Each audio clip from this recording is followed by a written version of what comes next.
we should understand that the victim also have something to tell us. For instance, we had a in-house engagement to mark the World Day against human trafficking on Wednesday, and one of the victims said, he said, our mothers in the village should stop giving birth to children anyhow. It's because they have given birth to children, that's why they can give them out, and they know there are orders for them to still give out. So for me, I think she's talking about responsibility. There's responsibility on the part of the government, on the part of the individual, and the part of the society in general.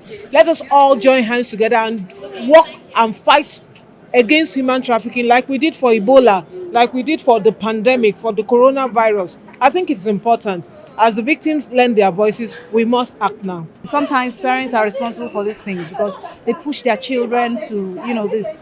So parents should be wise. They should know that it's better for you to have your child safe with you and manage whatever you have than have them out there, going through all manner of, mental degradation, human degradation, which eventually, causes some kind of problem.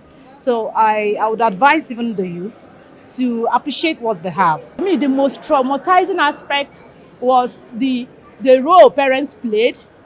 The young man that told the story of how the mother actually was the one that facilitated his trafficking, and how he ended up being asked to stay naked, and how the whole story went. And so it's not everything about government.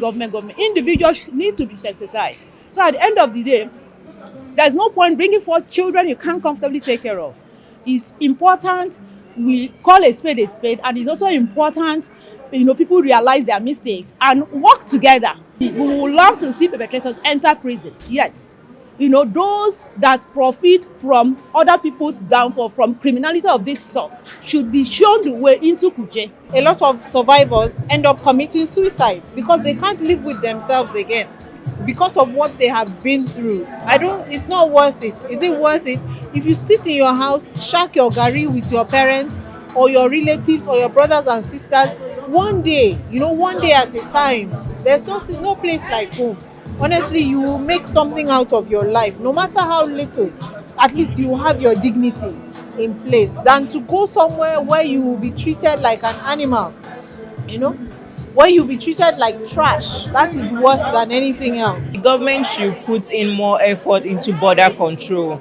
So they should be they should tighten border control, because these people, they don't just appear and disappear. They go through different borders before they get to their final destination. So I think they should enforce more stringent border control for such reasons.